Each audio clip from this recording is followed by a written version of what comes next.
Dito po kami sa palengke. Palengke po to ng Ruas, guys.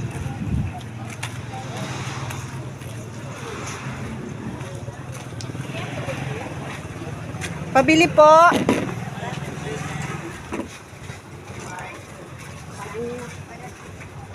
Kuya, yung ano? Starter mas. Ilan po? Dalawa. 2 kilo. Okay lang kuya, nag-vlog kasi ako.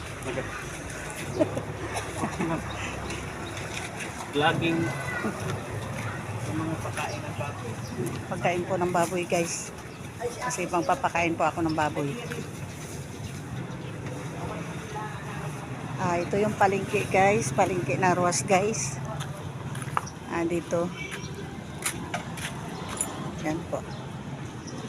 Yun yung terminal ng Ruas.